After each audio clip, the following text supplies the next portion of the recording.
இன்றைக்கி கடவுள் நம்மளுக்கு கொடுத்துருக்க வசனம் நியாயாதிபதிகள் 14:17. விருந்துண்கிற 7 நாளும் அவள் அவன் முன்பாக அழுது கொண்டே இருந்தாள். 7ஆம் நாளிலே அவள் அவனை அலட்டி கொண்டிருந்தபடியால் அதை அவளுக்கு விடுவித்தான். அப்பொழுது அவள் தன் ஜனங்களுக்கு அந்த விடுகதையை விடுவித்தாள். இந்த வசனத்தை கொண்டு கடவுள் நம்ம என்ன சொல்கிறது பார்ப்போம். சிம்சோன் அவனுடைய மனைவியின் வீட்டுக்கு வந்திருந்த போது அங்கே இருந்த மனிதர்களுக்கு விருந்து வைக்கிறான். அப்போ ஒரு விடுகதையை சொல்லி இதுக்கு இந்த ஊர்க்காரவங்க 7 நாளைக்குள்ளே பதில் சொல்லிட்டா 30 துப்பட்டிகளும் ட்ரெஸ்ஸும் தாரேன், நீங்கள் தோற்று போயிட்டீங்கன்னா நீங்கள் எல்லோரும் எனக்கு தரணும்னு சொல்கிறான். அப்போது அந்த ஊர் மக்கள்னால் கண்டுபிடிக்க முடியலை. 3ஆவது நாள் சிம்சோன் மனைவிக்கிட்ட வந்து இந்த ஊர் மக்கள் எப்படியாச்சும் இந்த விடுகதைக்கு பதில் என்னன்னு சிம்சோன்கிட்ட கேட்டு எங்களுக்கு சொல்லு, இல்லைன்னா உன்னையும் சிம்சோனையும் கொன்று போட்டுருவோம் அப்படின்றத சொல்கிறாங்க.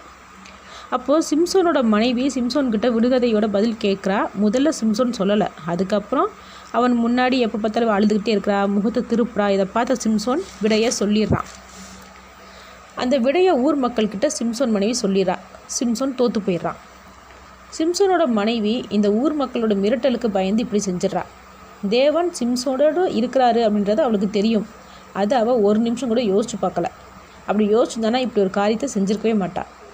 நாமளும் சில சமயம் மிரட்டலுக்கு பயந்து ஒன்று நம்மளவே நம்ம அழிச்சுக்கிறோம், அப்படி இல்லைன்னா மிரட்டுறவங்க சொல்ல கேட்டு தவறான பாதையில் நடக்கிறோம். தேவன் ஒருத்தர் இருக்கார், அவர்கிட்ட போவோம், அவர்கிட்ட சொல்லுவோம், அவர் பார்த்துப்பாருன்ற எண்ணம் நமக்குள்ளே வரணும். நமக்கு வார ஆபத்துக்களை சிந்திக்கிற அளவுக்கு தேவனை நினைக்க மாட்டேங்கிறோம். மிரட்டுறவங்க நம்மளுடைய பிரச்சனை இல்லை, நம்ம தேவன்கிட்ட போகாமல் இருக்கிறதா நம்மளுடைய பிரச்சனை. அப்போது எந்த கஷ்டத்துக்கும் தீர்வு தேவனிடத்தில் இருக்குதுன்னு நம்ம தேவனை தேடி போகும்போது மட்டும்தான் நம்ம அதிலிருந்து தப்பிக்க முடியும். ஆமேன்.